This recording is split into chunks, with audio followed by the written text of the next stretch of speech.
कहाँ तक लिखा तुमने? नहीं नहीं, मैंने डेरिवेशन लिखाई थी एक।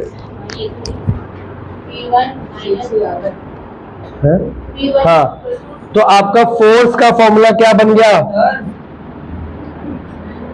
K इंटू एम इंटू ए, ये बना।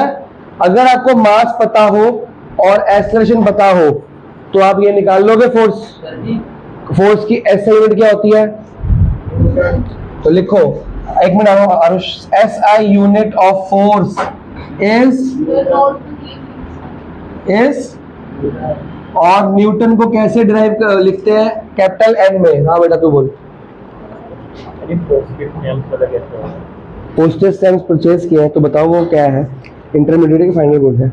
किसी बड़ी कंपनी स्टैम्प खरीदे हैं लगाने के लिए, तो वो फाइनल अब तेरे को देखना ना उसे कि वो छोटे मोटे खर्चे हैं कि वो रीसेल करेगी कि यूज करेगी। सोच सोच सोच सोच सोच। चलो आगे बढ़ते हैं। एक मिनट रुको, अपना पाऊंगा मैं। अब आ गया है, एक बार एनसीईआरटी दिखाओ जरा मेरे बच्चा। एनसीईआरटी खोलो, चैप्टर निकालो। तेरे को मैंने बुक दी, प्रैक्टिस कर रही है तू? कोई डाउट है मुझसे पूछती रही साथ साथ। जिसका साइंस के ऊपर आएगा फिजिक्स के लिए बुक लेना मेरे से। अभी इसको दी हुई है मैंने, फिर ये फ्री करेगी, तुम ले लेना। कब है तेरा पेपर? इसका पहले मंडे को है ना? तुम्हारी मोशन की तैयारी कहाँ से हुई है? तो तुम्हारा तो बहुत पीछे हो तुम अभी। तेरा मंडे को है, अब बीच में कौन से हैं? तो फिर मोशन तुमने खाली वीडियो देखी है ना, अभी तो न्यूमेरिकल्स गाइड ऐप से कर लिए। तुम पीछे हो, तुम बहुत स्लो चल रहे हो। सारी जोर लगा दी मैथ्स पढ़ने में, साइंस कौन पढ़ेगा? अब सैटरडे को मेरे से, फ्राइडे को है ना, फ्राइडे को मुझे टाइम टेबल लियो। 3 चैप्टर आ रहे हैं ना, कैसे कैसे पढ़ना, कहाँ से पढ़ना, उतना पढ़ना ही है। ठीक है, मैं से फोटो खींच लूंगा तो नोट्स कर लियो। ठीक है, परसों। हाँ तो तुम्हारे को बता दूंगा क्या करना। हाँ तो कर लेना, ये वाला कर, 12th कर।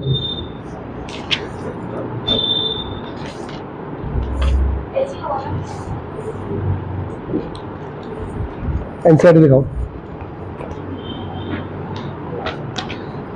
हाँ, तो आपको ना क्वेश्चन आएगा, derive the second law. What is the second law of motion and derive it. Derive मतलब उसकी क्या देनी पड़ेगी? डेरिवेशन। तो आपको जो पिछले क्लास में लिखवाया ना ये फॉर्मूला कैसे बना था, वो सारा आपको लर्न करना है। सारा का सारा लर्न करके लिख के दिखाना है एग्जाम में। 3 से 4 मार्क्स का आएगा। साथ में वेयर P2 क्या है, P1 क्या है, सबकी कॉपी में लिखा हुआ है। फिर के आपको याद है कैसे डिराइव किया गया था? अगर कुछ में आएगा derive second law of motion, तो आपको सेकेंड लॉ ऑफ मोशन पूरा डिराइव करके दिखाना है पूरा। यहां तक आंसर आएगा। ये आंसर कैसे है, पूरा एक पेज का बना लिखवाया ना आपको मैंने, वो सारा का सारा लर्न करके आपने लिखना है। क्या हुआ? 5-6 लाइनों का तो है बस। लिखा हुआ कि नहीं लिखा हुआ? हाँ, कहाँ लिखा है? ये और कहाँ है? इसका इनकम्प्लीट है ये तो। कहाँ है? तुमने लिखा ही नहीं। ये देखो, ये भी है। हाँ, ये यहाँ से स्टार्ट है। ये P2 वाला, P2 माइनस P1 तूने कहाँ लिखा है? नोट्स में था वो। तुम लिखा ही नहीं अभी तक? बेटा ये क्वेश्चन पक्का आता है स्कूल में, derivation of second law of motion. तो उसमें जो आपको मैंने कॉपी में लाइन लिखवाई है, मैंने पहले आपको सेकंड लॉ ऑफ मोशन लिखवाया है, पहले वो लिखोगे।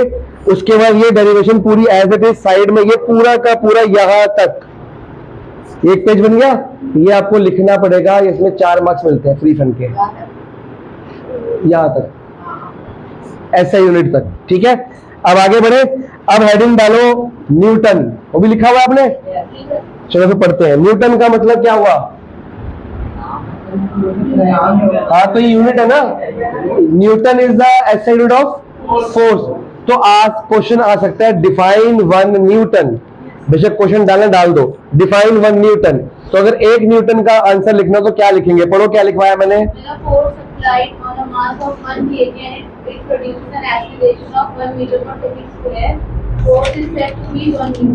हाँ, देखो आपको एक बात पूछी गई है फोर्स का फॉर्मूला क्या है? के, ये तो कांस्टेंट है, m इंटू, इसको हटा दो थोड़ी देर के लिए, मैं क्या बना m इंटू, ये बन गया। और इस फोर्स का आंसर किस में आएगा? न्यूटन में। तो अगर m क्या है और a क्या है? एक्सेलरेशन। अगर मास हो 1 kg का और एक्सेलरेशन हो 1 मीटर पर सेकेंड, तो आंसर क्या आएगा? 1 ही आएगा ना। तो ये क्या बन गया? 1 न्यूटन। तो यही लिख रहा है डेफिनेशन कि when acceleration of 1 meter per second square is applied on a body of mass 1 kg, the force developed is called 1 Newton. तब 1 न्यूटन का फोर्स डेवलप हो जाएगा। पूछो। हाँ, तो क्या मैं ये कह सकता हूं, ये देखो केजी है और ये क्या है, ये आपस में क्या हो रहे हैं? मल्टीप्लाई। तो क्या newton equal to kg dot हो सकता है? ये एमसीक्यू आता है, ये लिख लो, ऐसे ही आएगा। 1 न्यूटन के 4 ऑप्शन दिए होंगे, उसमें से ये ऑप्शन होगा सही, या ये क्वेश्चन होगा तो ये आंसर होगा। क्योंकि देखो पिछली बार मैंने आपको लिखवाया था मोमेंटम, याद है? उसका फॉर्मूला क्या था? m इंटू वी, याद है? तो m इंटू वी का मतलब क्या हुआ? यहाँ पे क्या है? केजी, और यहाँ पे क्या है? मीटर पर। तो केजी मीटर पर सेकेंड, ये यूनिट है किसकी? मोमेंटम की। केजी मीटर पर सेकेंड स्क्वायर, ये किसकी यूनिट है? फोर्स की। दोनों में फर्क है क्या? ये फर्क है। हाँ, उसमें वेलोसिटी, उसमें एक्सेलरेशन है। समझ आया? ये केजी मीटर पर सेकेंड की वेलोसिटी है, ये केजी मीटर पर सेकेंड स्क्वायर क्योंकि एक्सेलरेशन है। तो आपको अब अपने रजिस्टर में लास्ट पेज पे फॉर्मूलाज लिखने शुरू करने हैं, ताकि अब बार बार अब फॉर्मूला रिपीट होंगे। ठीक है, शुरू करें। लास्ट पेज निकालो रजिस्टर का, ताकि इमीडिएटली मिल जाया करेंगे। लास्ट मतलब बिल्कुल लास्ट वाला, बिल्कुल लास्ट जहां पे गत्ते से पहले, ताकि इमीडिएटली मिल जाए। सबसे पहला फॉर्मूला आपको पता है कौन सा था? याद करो। V equal to u plus a t, वो भी यूज होंगे। सेकेंड कौन सा लिखा था आपने?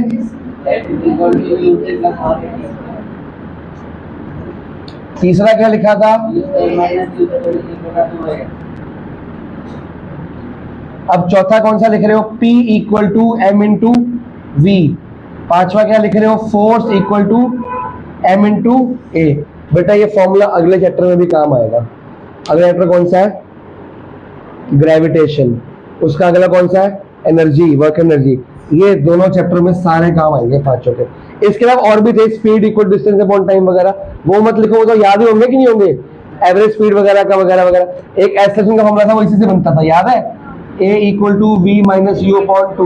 तो वो इसी की वही फॉर्म है, चेंज फॉर्म, रीअरेंज फॉर्म है। हाँ अनुष, बुक में नहीं, नहीं एनसीईआरटी बहुत साल से सेम है। आपने जो करा था वो भी 2√3 का यहाँ 3 दे रखा है, तो रेशनलाइज किया होगा, और रेशनलाइज करने के बाद हाँ तो यहाँ 3 दे रखा है। हमारा एक 2√3 आ रहा है ना, इनका 3 आ रहा है। 1/√3 की वो 3 मेरा भी सेम आ रहा है। हाँ, बुक का आपका मेरा सेम आ रहा है 2√3, बुक का 3 आ रहा है। मैं भी देख लेता हूँ, आगे बढ़ते। और 3/4 PR आ रहा है। क्या पता क्वेश्चन अभी आगे हो रहा हो, क्या पता फाइनल आंसर ना हो। नहीं हुआ है, आपका अपना फाइनल आंसर यही है। देखता हूँ मैं अभी। और इसमें PR जो क्या दे रखा है 2√3, 3/4 है, 2√3 तो मैं वैल्यू नहीं होगी। 2 इंटू 3 अपॉन 2√3 है, तेरा क्या है? 3/4। रूट नहीं है उसमें। मैं भी देखता हूँ, ऐसे रहने दियो, कोई ना कोई गलती है, ऐसा नहीं हो सकता। हाँ वो लगाएंगे नहीं लगाएंगे, अगर फॉर्मूला उसमें यूज करेंगे, उसमें न्यूमेरिकल में जरूरत नहीं पड़ती। ठीक है, लिखने में डेरिवेशन में लगाएंगे, फॉर्मूले में यूज करने में नहीं लगाएंगे। आगे कुछ लिखा है आपने? ये लिखा हुआ, नोट किया हुआ है? चलो आगे क्या लिखा है? Applications of second law. ये करना है बेटा, ये तो कॉपी में बुक में है ना, ये कर लो बस। ये रह गया था, ये रह गया था, ये नोट कर लो, ये रह गया ना, ये नोट कर लो। अब है applications of second law of motion. Number 1 क्या है? बता रखा है, क्रिकेट बॉल को कैच करोगे, बताया भी था। तो हम उसकी हाथ को क्या करते हैं? नीचे लेके जाते हैं, ताकि उसका फोर्स क्या कर दे, सॉरी इसकी मोमेंटम क्या कर दे, जीरो। मोमेंटम जीरो कैसे होगी, देखो मेरी बात को ध्यान से समझना। अगर मोमेंटम का फॉर्मूला क्या है, m/v, मोमेंटम का आंसर क्या चाहिए, जीरो, क्योंकि वो बॉल को रोक रहे हैं, मोमेंटम जीरो करोगे तभी तो बॉल रुकेगी। मोमेंटम जीरो कैसे होगा, जब इन दोनों में से क्या कर दूं, जीरो। क्या बॉल का मास कभी जीरो हो सकता है, या किसी और ऑब्जेक्ट का मास हो सकता है, तो मतलब हमें किसको जीरो करना पड़ेगा, तो वेलोसिटी को जीरो कैसे करोगे, उसको साथ साथ चलते होगे, स्लो स्लो करते करते करते करते करते करते रोक देंगे। तो वेलोसिटी जीरो, पहले मान लो बॉल आई 40 किलोमीटर पर आवर की स्पीड से, उसको कम किया 30, 20, 10, जीरो। समझ गए, बस चलती बस से गिरे, चलती बस से छलांग मारी, मेरे अंदर मोमेंटम है तो कुछ वेलोसिटी होगी, तो मैं भागते भागते भागते भागते क्या हो रहा हूँ, स्लो हो रहा हूँ, स्लो होके क्या हो जाऊंगा, जीरो हो जाऊंगा। तो वेलोसिटी जीरो होती, कभी मास जीरो नहीं हो सकता। आगे सेकंड पॉइंट क्या है, High jumping athlete is provided a heap of sand. देखा है, हाई जंप देखी है, ये लॉन्ग जंप देखी है, बंदा बहुत दूर से भाग के आता है, पास से क्यों भाग रहा, जंप भी तो मारनी है। जब वो दूर से भाग के आएगा ना, तो दूर से भागने से क्या मिलती है, वेलोसिटी। वेलोसिटी से क्या आता है, मोमेंटम। तभी तो एक बॉलर जब बॉल कराएगा, पेस जो फास्ट बॉलर करता है, स्पिन वाले को स्पीड नहीं चाहिए, वो पास से करा देता है, लेकिन पेसर को क्या चाहिए, स्पीड, वेलोसिटी। तो वो क्या करता है, वो दूर से भाग के आता है, जब वो दूर से भाग के आ रहा है फिर क्या लगेगा, बॉल। सही है सब कुछ, अर्थ पे गया था अभी, ठीक है। तो वो दूर से भाग के आएगा, वेलोसिटी उसकी बॉडी में है, उसकी बॉडी की स्पीड किसमें आ गई, बॉल में, उसको क्या बोलते हैं, मोमेंटम। बॉल भाग रही थी, बॉल कहाँ थी, उसके हाथ में, उसके कांटेक्ट में थी। जैसे हम बस के अंदर बैठे, बस के फ्लोर के थ्रू कांटेक्ट में है, तो बॉल उसके हाथ में कांटेक्ट में, वो दूर से भाग के आएगा और बॉल को फेंकेगा, तो बॉल के अंदर वो सारी वेलोसिटी अपने आप चली जाएगी और 135 की स्पीड से बॉल जाएगी और बोल्ड करेगी, या और उतनी ही जोर से बैट्समैन को उसको मारना पड़ेगा। कई बार ऐसा होता है, जो लोग क्रिकेट खेलते होंगे, कि बहुत स्पीड से बॉल आई पर उतनी जोर से नहीं मारा, खाली उसका एंगल चेंज किया और फिर भी चौका हो जाता है, क्योंकि बॉल में ऑलरेडी क्या है, ऑलरेडी मोमेंटम है, हमको उसको डायरेक्शन देनी है, बस अपोज करना है, ठीक है। पर ये न्यूमेरिकल्स आपके सिलेबस में कट चुके हैं, अब कट चुके हैं, किसी के स्कूल में कराएंगे तो बता देना, सो के जाते हो। मेरे स्कूल में याद है, क्या करते हैं? अरे एक लीनियर का एक वर्ड प्रॉब्लम नई बुक में तो है ही नहीं, इसके स्कूल में कराई होंगी तभी तो उस पेपर में आई है। नहीं सर, किसी बच्चे वाली नजर है इस क्वेश्चन का। ऑब्वियसली आउट ऑफ सिलेबस कुछ आएगा तो ऑब्वियस ऐसे होगा। हाँ सर जैसे हमने बॉल को एक्सीलरेट कर दिया, तो बॉल एक तो हाथ पे लगेगी बड़ी जोर से और वो टिप करके नीचे गिर जाएगी, कैच ही नहीं होगी तुमसे, नहीं सर, क्या हो जाती है, कैसे बड़ी तेज करती लगती बड़ी जोर से, पर वो कैच कई बार नहीं भी होती। अगर तुमने हाथ बंद, प्रैक्टिस से तो हो जाएगी, टेक्निक उसको टेक्निक बोलते हैं, जिनको टेक्निक नहीं पता वो जब तक बंद करोगे ना फिंगर्स को, वो बॉल निकल जाएगी हाथ से। कुछ पूछना है, ऐसा हर बॉल में होगा, हर बॉल में मोमेंटम होगा, उस कॉस्ट के लगती जोर से कम से है, वो लगती तो है वो भी, क्योंकि उसका मास कम है ना, लेदर की बॉल का मास ज्यादा है, और रबड़ और लेदर में फर्क है, वो हार्ड है, वो सॉफ्ट है, वो दबती है, उसमें प्रेशर कम है, जो चीज दबती है प्रेशर कम होता है, जो दबेगी उसमें प्रेशर बहुत तेज होगा, हाथ में बहुत तेज लगेगी। आगे कुछ लिखा, कार में सीट बेल्ट क्यों यूज करते बता रखा है मैंने आपको, क्या रीजन होता है उसका, जब हम कार के थ्रू हमारे अंदर क्या है, मोमेंटम, पर कार को तो फ्रिक्शन से, ब्रेक से रोक दोगे, पर हमें रोका किसी ने, हम तो आगे हो गए बेचारे से, तो सीट बेल्ट रोकेगी हमको। तो सीट बेल्ट जब नहीं होती फिर क्या होता है, ठा लगती है बड़ी जोर से, एक्सीडेंट होता है कि नहीं होता, क्या आराम से चला लो। हाँ तू चलाएगा, स्कूटी चलाता तू, कैसे चलाता है, 40 कैसे, 40 भी कैसे हो जाती है, वहां पे हो जाती है, यहाँ पे कैसे होगी 40, हाँ यहाँ 20, ठीक है, फिर ठीक है, शरीफ बच्चा ही है नहीं है ना, शक्ल नहीं लग रही ना इसकी शरीफ बच्चे वाली, लेके गया था एक बारी, और मेरे क्या पता था, और देखो इसकी क्लैरिटी इतनी बढ़िया है, क्या बताऊं मैं, बड़ी मस्त क्लैरिटी है इसकी। हाँ बहुत बड़ा आ रहा है। हाँ वो तो फिर इस चैप्टर की खास है, उस सेम मैच हो रहा है, इससे मैच करना पहले, फिर स्टूडेंट मिडल टर्म कर ले या डी कर ले, तो यही तक छोड़ाइयो ना, तेरे को एनसीईआरटी लर्न करनी है, बात ही खत्म, ये प्रैक्टिस तेरी। आपने बोला था अब दिखाओ जी एनसीईआरटी क्वेश्चंस कराते हैं जरा। एग्जाम्पल नंबर 8.1, सब लोग अपनी बुक में निकालेंगे। देखो अब इस चैप्टर में कुछ नहीं बचा, एक बचा थर्ड लॉ ऑफ मोशन, वो सिर्फ पढ़ाना है। उसके न्यूमेरिकल्स बहुत अच्छे थे और मुश्किल थे, वो कटे हुए हैं। फिर भी एनसीईआरटी में तो है ही नहीं, इतनी न्यू है ना, न्यू टॉपिक ही नहीं है, उसको बोलते हैं कंजर्वेशन ऑफ मोमेंटम। तो मैं नहीं पढ़ाऊंगा, जिसके स्कूल में करा देंगे मेरे को बता देना, मैं करा, ठीक है ना। उसका फॉर्मूला कुछ इस तरह का था, m1u1 plus m2u2 equal to m1v1 plus m2v2। अगर ऐसा कुछ देखने को मिलता है स्कूल में, या initial momentum equal to final momentum कुछ देखने को मिलता है, तो मेरे को बताना। फिर मैं, या वर्ड्स हो कोलिजन, कि भैया एक स्केट्स पड़े हैं, एक बंदा भाग के आया और स्केट्स पे चढ़ा और आगे चला गया, तो क्या आंसर आएगा। फिर एक बस चल रही है, तुम भी भाग रहे हो, चलती हुई चढ़ गए तुम, तो क्या आंसर आएगा फोर्स का। तो ऐसे क्वेश्चन अगर आते हैं कोलिजन वाले, या तुम चलती बस से उतर जाओगे, चल जाओगे, या एक हॉकी का प्लेयर इधर से आए, हॉकी इधर से आपस में वो डॉज किया और भाग गए लेके, तो कौन लेके जाएगा, ए वाला कि बी वाला। इसके आंसर निकालने में आते हैं। Probability होगी। नहीं, ये तो प्रॉपर मैथ्स है, फोर्स के अकॉर्डिंग। कौन किस फोर्स से आया क्वेश्चन में दिया होगा, तो मोमेंटम से होगा काम सारा का सारा। हाँ, आपकी तो किसी के पास पुरानी बुक है, किसी का फोर्स ज्यादा है बट किसी की टेक्निक जो पुरानी बुक है ना, उसमें ऐसे क्वेश्चन है, ये देखो हॉकी वाले, ठीक है ना। फिर उसके बाद ये स्केट्स वाला मैंने बताया। एक गन वाला क्वेश्चन आता है कि जब मैं गन से फायर करूंगा तो फायर बुलेट कहाँ जाती है आगे, पर गन कहाँ जाती है, पता है कि नहीं पता इस बारे में, नहीं पता, बोला कैसे फिर। एक गन से फायर करो, गन हल्की सी पीछे होती है, लेकिन अगर वो करो, एक वो होता है ना बड़ा सा टैंक वाला होता है, उसमें बम निकलता है, जब वो बम आगे जाता है तो बंदा पीछे गिर जाता है, आरपीजी, तो आर्टिलरी भी कहते हैं। वो बम पीछे खाते नहीं, पीछे जाता है, बंदा गिर भी जाता है नीचे की तरफ। और टैंक को देखा, टैंक बम छोड़ता है, पीछे होता है पूरा का पूरा। तो इसको बोलते हैं Newton's third law of motion, every action has equal and opposite reaction. You can test it at home, आप नॉर्मल कर सकते हो, आप कुछ नहीं करना आपको, नहीं गन के बगैर भी हो जाएगा, बड़ा तगड़ा रिएक्शन मिलेगा। एक्शन करके देखना, रिएक्शन मिलेगा, उसको समझ आ गई। अभी रिकॉर्डिंग वाली बोलूंगा नहीं है। हाँ हाँ, लो मम्मी से पंगे, रिएक्शन देखना फिर। Every action has equal and opposite reaction. तुम भाई बहन से ले लो, मम्मी को छोड़ो तुम, वही नहीं छोड़ते आजकल, एक्सपेरिमेंट करते हैं। चलो आ गया ना इक्वल में, उसने देखा, उसने जवाब भी दिया उसको, इक्वल एंड ऑपोजिट रिएक्शन। वो अलग बात है कि जवाब को ज्यादा तेज आ गया, इक्वल नहीं था, अनइक्वल था ये, ठीक है। हाँ, यही क्वेश्चन आएंगे सिलेबस में कि अनइक्वल कब होगा और इक्वल कब होगा। न्यूटन ने बोला इक्वल होगा, पर कई बार अनइक्वल भी हो जाता है। अगर एक न्यूटन की थ्योरी पे आपने दिया था, अगर वो तो ग्रेविटी थी ना, पूरा पेड़ गिरता, बिल्कुल इक्वल।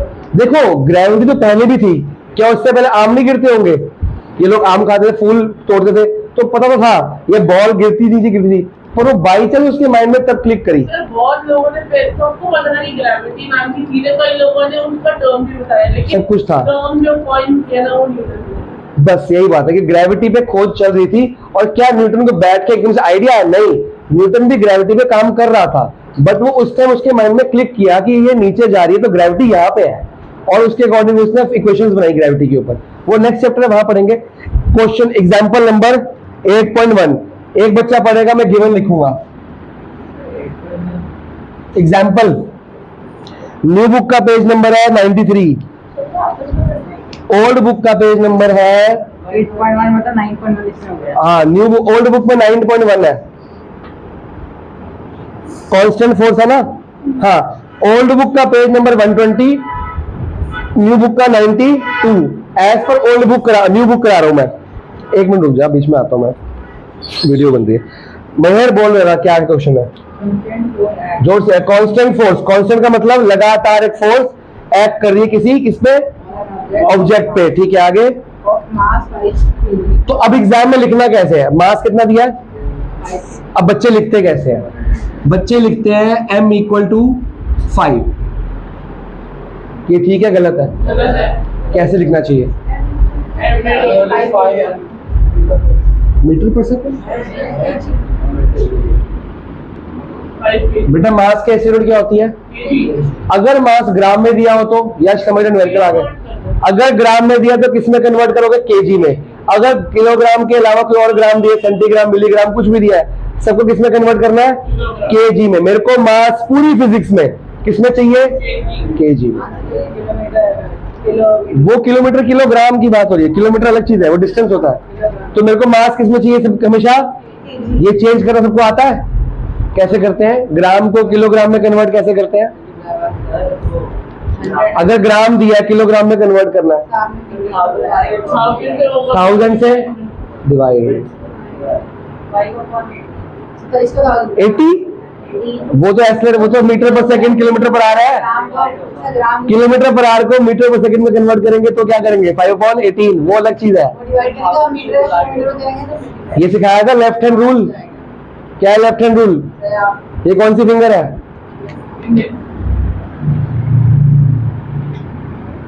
ठीक है, 4 फिंगर्स होगी लेफ्ट हैंड की, राइट हैंड की नहीं है।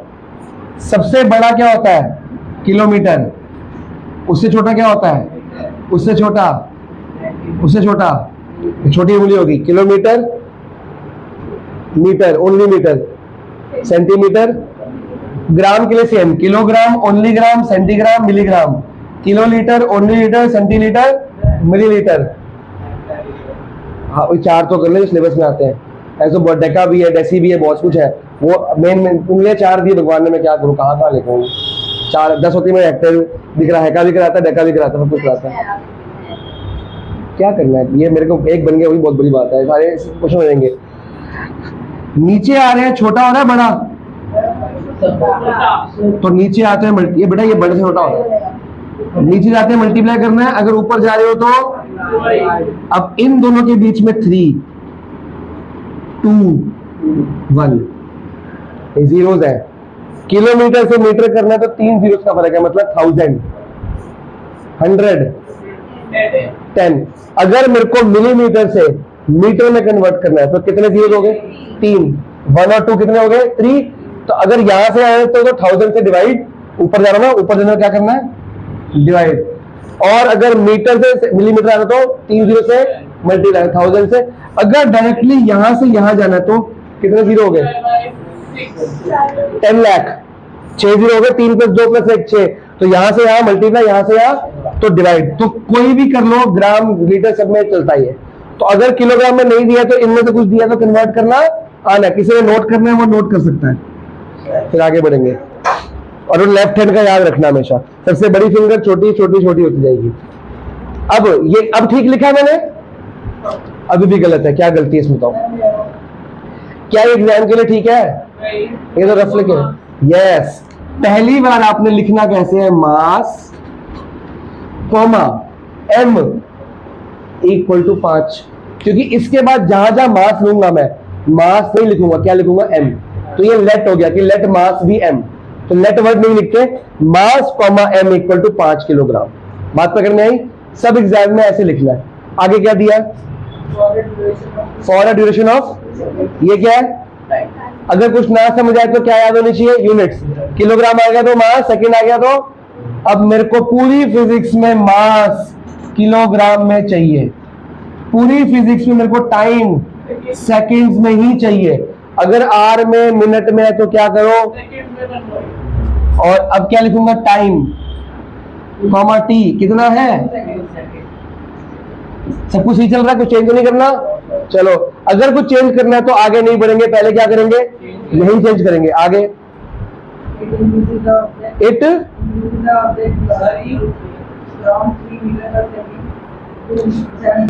तो यू कितना है? वी कितना है? अगर लिखा होता फ्रॉम 7 to 3 तो फिर U7 होता, फिर U7 होता। जो पहले होता है वो U। जरूरी नहीं कि ये कोई रूल नहीं है कि छोटा वाला U होगा, ऐसा कोई रूल नहीं है। अगर स्पीड बढ़ रही है तो छोटा U बड़ा V, स्पीड घट भी सकती है तो बड़ा U छोटा V। तो तेरे को मोशन न्यूमेरिकल आते हैं? मोशन न्यूमेरिकल ठीक है। इसमें क्या लिखोगे? इनिशियल वेलोसिटी, फाइनल, पूरा लिखना, फिर कॉमा डालना।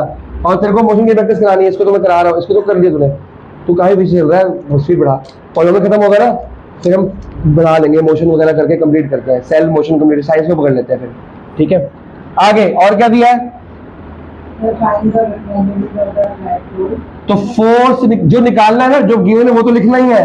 जो निकालना है वो भी लिखना है और इसको क्या डालनी है, क्योंकि कई बार क्या होता है फोर्स निकलने से पहले क्या निकल आती है, मोमेंटम निकल आता है या मास निकल आता है, हम सोचते हैं आंसर आगे छोड़ आते हैं, पर हम क्वेश्चन में तो देखेंगे कि क्वेश्चन मार्क किस पे है, एफ पे। जब तक एफ नहीं निकलेगा हम आगे नहीं बढ़ेंगे। ठीक है, आगे क्या दिया, कुछ और दिया, बस पहले फोर्स निकालनी है, वो सेकंड पार्ट है। कैसे निकलेगा फोर्स, बहुत आसान है। देखो सबसे इजी ट्रिक है, निकालना क्या है। तो सबसे पहले फोर्स का फॉर्मूला क्या लगता है, m × a। तो इसमें क्या है और क्या नहीं है, तो क्या निकाल दूंगा, a। तो ऐसे लिखा करो कि भैया इसमें जो अगर दोनों होते काम खत्म था, मेरे पास ये है, ये तो निकालना ही है, मतलब मेरे को a चाहिए, तो a के लिए मैं ढूंढूंगा, तो इसमें कर लूं। a का फॉर्मूला क्या है, कोई डाउट,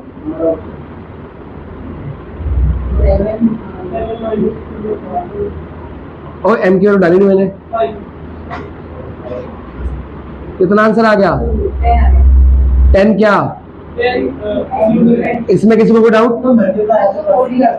बेटा ये कटेगा ना, तो फिर हम काटने के बाद ही किया है मैंने, काटने के बाद ही मल्टीप्लाई किया है।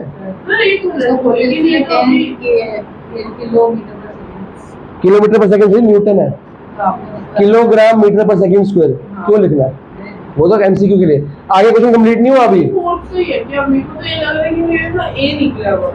बेटा ए है रहा, ये ए है और ये फोर्स एम से मल्टीप्लाई हो रहा है ना, तो फॉर्मूले के अंदर ही काम चल गया ना, ये वाला पोर्शन ए है, ये एम चल रहा है सब। आगे क्वेश्चन कंप्लीट नहीं हुआ, क्या है आगे। अब अगर 2 सेकेंड का ड्यूरेशन है तो फोर्स कितनी आई, अब वो कह रहे हैं टाइम कितना करना है, तो न्यू टाइम, ये टाइम कितना है, तो t1 ले लूं या इसको t1 कर दो, इसको t2 कर दो, कितना है 5 सेकेंड्स। आगे क्या दिया है, बस और कुछ चेंज है, नाउ ऑफ द, अब वो कह रहा है कि फोर्स तो आ गया, वो कह रहा है इसी फोर्स में टाइम कितना कर दो, तो कह रहा है what will be the final velocity, क्या निकालना है, v। तो हमारा फोर्स का फॉर्मूला क्या है, m × a। फोर्स की जगह फोर्स मिल चुका है, फोर्स सेम रखना है ना, मास सेम रहेगा, v निकालना है, u कितना है 3, t कितना है, अब t 5 लेना है, मतलब सब कुछ सेम रखना है, क्या बदलना है, तूने तो बोला है, तू बता रहा है, मेरे को नहीं पता। What would be the final velocity, हाँ तो सही तो कह रहा है, समझ गए हो। तो जरूरी कि इस फॉर्मूले में हमेशा एफ ही निकालना होगा, कभी एम भी निकालना होगा, कभी ये कभी ये कभी ये। अगर इनमें से कुछ निकालना है तो शर्त क्या है, ये पता होना चाहिए, एफ पता होना चाहिए। तो इसमें एफ पता है, तो तुमने यहां से एफ निकाला वो कहां पुट कर दिया, इसी फॉर्मूले में दोबारा से, लेकिन क्या चेंज कर दिया, टाइम। समझ आ रहा है क्वेश्चन पढ़ने कैसे है, तो इस एफ को यहां यूज करेंगे, टाइम। अब ये 5 काट दूं, आगे क्या बचेगा, 10 = v - 3, इधर ऐड कर दो 13 क्या, मीटर पर सेकेंड फाइनल वेलोसिटी। इसको भी हाईलाइट करेंगे, बेटा हाईलाइट करना बहुत जरूरी है, मार्क्स मिलते हैं इसके। आंसर चेक करा दो मेरे को पहले, सही है, हाँ नोट करेंगे। लाइट बंद कर देते हैं, पहले वीडियो पॉज करेंगे। ओए होए मेरी क्या